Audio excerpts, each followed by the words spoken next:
সবশেষ খবর হচ্ছে যে আসলে যেই বগিটি আসলে মূলত বিকল হয়েছিল সেটি এই মুহূর্তে মেরামতের কাজ চলছে। পার্শ্ববর্তী যে সান্তাহার রেলওয়ে স্টেশন আছে সেখান থেকে একটি বিশেষজ্ঞ টিম এসেছে এবং তারা কিন্তু এই মুহূর্তে মেরামতের কাজ করছে। মূলত এটি রানীনগর এবং শাহগোলা স্টেশনের মাঝামাঝি স্থানে এটি আসলে বিকল হয়েছিল প্রায় 10টার দিকে সকাল।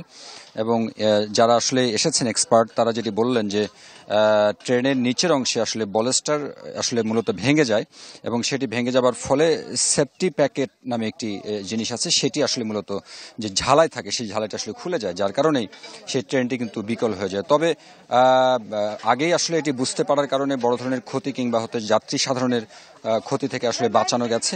তবে আরেকটি ভালো খবর হচ্ছে যে এই বগি ছাড়া অন্যান্য যে বগিগুলো ছিল সেগুলো আসলে এখন সান্তাহার স্টেশনে নিয়ে যাওয়া হয়েছে এবং পাশাপাশি যে বগিটি শুধুমাত্র ক্ষতিগ্রস্ত হয়েছে সেটি আসলে মেরামত করবার জন্য পার্শ্ববর্তী যে রানীনগর স্টেশন আছে সেইখানে আসলে নিয়ে আসা হয়েছে।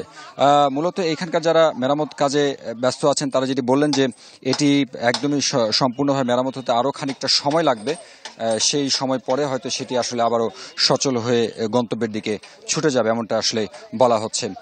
মূলত এই ছিল মোটামুটি আসলে এই রানীনগর স্টেশন থেকে এই বরেন্দ্র এক্সপ্রেস যে বিকল হয়েছিল সেটি আসলে সবশেষ খবর।